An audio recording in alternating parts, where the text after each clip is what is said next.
What is happening with the quota allocation, quota allocation के बारे में क्या हो रहा है।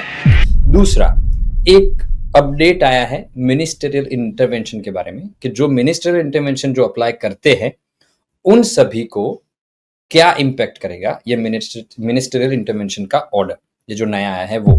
और तीसरा, जो हमारे ट्रम्प साहब है, ट्रम्प ने जो H1B वीजा में फीस बढ़ाई थी, है ना, आई एम जस्ट सेइंग बढ़ाई थी, बिकॉज अब क्या हुआ है कि ट्रम्प ने जो फीसें बढ़ाई थी वो सारी फीस उन्होंने अभी थोड़ा सा यू टर्न लिया है। उनको पता चल गया है कि माइग्रेंट्स का इंपॉर्टेंस, स्किल्ड वर्कर्स का इंपॉर्टेंस क्या है, और इसी को मद्देनजर रखते हुए उन्होंने काफी सारे पॉलिसी में चेंज किए हैं। जो पहले दिन अनाउंसमेंट किए थे वो अनाउंसमेंट अब नहीं है, बहुत सारे चेंजेस हैं, लेकिन अल्टीमेटली ये सब हमारे ऑस्ट्रेलिया के इमिग्रेशन को कैसे इंपैक्ट करेगा। चलिए ये सब कुछ जानते हैं आज के सेशन में। एक बार फिर से नमस्कार, मेरा नाम है कृणाल नायक, मैं registered migration agent from grow more immigration, और ऐसे ही डेली न्यूज और अपडेट्स के लिए प्लीज आप हमारे चैनल को लाइक और सब्सक्राइब कर दीजिएगा। सभी जो माइग्रेंट्स हैं उन सभी का मेन क्वेश्चन घूम फिर के एक ही क्वेश्चन आ रहा है कि सर अलोकेशन कब आएगा। जो माइग्रेशन के अलोकेशंस देने हैं वो माइग्रेशंस के अलोकेशन स्टेट्स को अभी तक नहीं मिले हैं। डिस्पाइट अगर स्टेट को अलोकेशन नहीं मिले हैं फिर भी स्टेट्स ने अपने जो अलोकेशन, फॉर एग्जांपल क्वींसलैंड ने विदाउट अलोकेशन अपना स्टेट नॉमिनेशन प्लान पूरा आउट कर दिया है। नाउ क्वींसलैंड ने दो तीन चीजें बहुत ही वियर्ड जिसको बोल सकते हैं वो की है, जो मैं आपको आज बताने वाला हूं। अब पहले चलो क्वींसलैंड की बात कर लेते हैं कि what is happening in Queensland. अब क्वींसलैंड में जो आरओआईज आप सबमिट कर रहे हो ऑनशोर या ऑफशोर, अब सभी को ध्यान में रखना है कि क्वींसलैंड के ROIs they are not complying with the more score first invitation, right.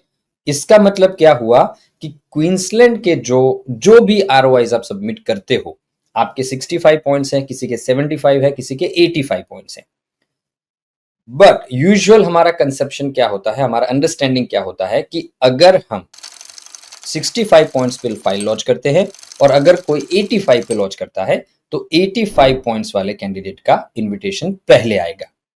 That is the common understanding. लेकिन अब ये जो कॉमन अंडरस्टैंडिंग है वो क्वींसलैंड ने थोड़ा सा चेंज किया है। अब क्वींसलैंड बता रहा है कि हमारे क्राइटेरिया अलग है, हम ना पॉइंट स्कोर पे ना फिर आप अगर पॉइंट्स तो चलो आपके ज्यादा हैं लेकिन आपके इंग्लिश ज्यादा है, आपका दिस दैट वर्क एक्सपीरियंस ज्यादा है, फिर भी अगर हम किसी और कैंडिडेट जो क्वींसलैंड में रहता है जिसने ये 3 महीने या 6 महीने या 9 महीने का रिक्वायरमेंट मीट किया है, ऐसे कैंडिडेट्स को वो प्रायोरिटी दे सकते हैं और कम पॉइंट्स पे भी उनको इनवाइट आ सकता है। इसका मतलब क्या हुआ, बहुत सारे candidates because of this reason पूछ रहे हैं कि क्या हमें क्वींसलैंड में, अगर हम मान लो कि क्वींसलैंड में नहीं रह रहे हैं, shall we move to Queensland, हमें क्वींसलैंड मूव हो जाना चाहिए। आंसर है नो। क्यों नो? क्योंकि अगर आप दूसरे कोई स्टेट में रह रहे हो, क्वींसलैंड के अलावा किसी भी स्टेट में रह रहे हो, then your state has not came up with the state nomination programme.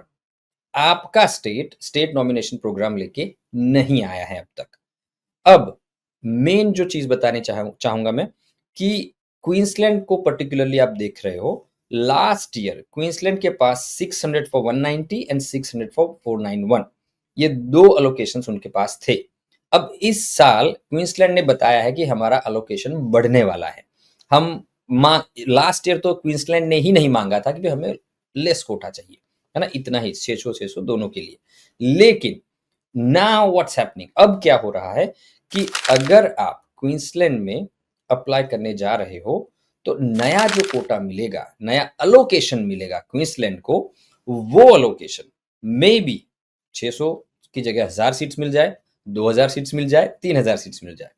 So what is the number that Queensland is having, Queensland के पास क्या नंबर है वो इंपॉर्टेंट है। अब क्वींसलैंड के पास सिर्फ 2000 का नंबर आएगा 190 एंड 491 के लिए, तो Queensland will not be able to invite everybody who is meeting the requirement. I am talking about कि जो रिक्वायरमेंट्स मीट कर रहे हैं उनकी बात कर रहा हूं, जो रिक्वायरमेंट मीट नहीं कर रहे हैं हम उनकी बात नहीं कर रहे हैं। लेकिन जो रिक्वायरमेंट मीट कर रहे हैं ऐसे भी कैंडिडेट्स, मान लीजिए कि 2000 या 3000 या 5000 से ज्यादा हो गए, तो उन सभी को इनवाइट नहीं मिलेगा।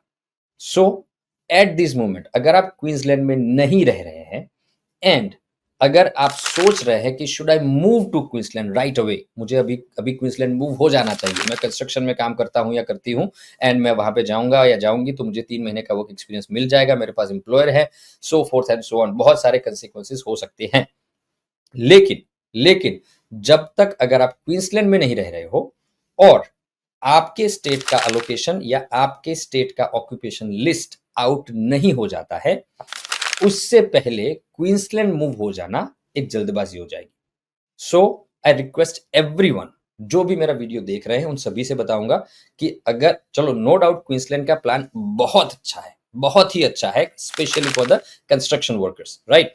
एंड मैंने एक वीडियो बनाया था where they dropped so many candidates, बहुत सारे कैंडिडेट्स को ड्रॉप कर दिया है उन्होंने, लेकिन बहुत सारे ऑक्यूपेशंस को, नॉट कैंडिडेट्स को, बहुत सारे ऑक्यूपेशंस को ड्रॉप कर दिया है। लेकिन इन सारे ऑक्यूपेशंस को ड्रॉप करने के बाद भी जो जो प्राइम उनका है हेल्थ एंड कंस्ट्रक्शन, कंस्ट्रक्शन को बहुत ही ज्यादा जोर दिया गया है because of the Olympics and all that. लेकिन उसके अलावा भी बहुत सारे रीजंस हैं जिसकी वजह से कंस्ट्रक्शन वर्कर्स के लिए एक रेस सा बन गया है। सारे स्टेट, नॉट ये क्वींसलैंड ने शुरुआत की है, आप समझ रहे हो कि this is just the beginning, ये सब सिर्फ शुरुआत है।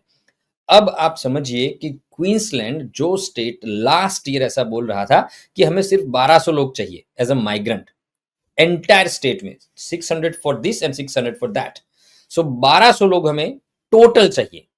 आज वो स्टेट चीख चीख के बोल रहा है कि भाई we need construction workers, we need construction workers.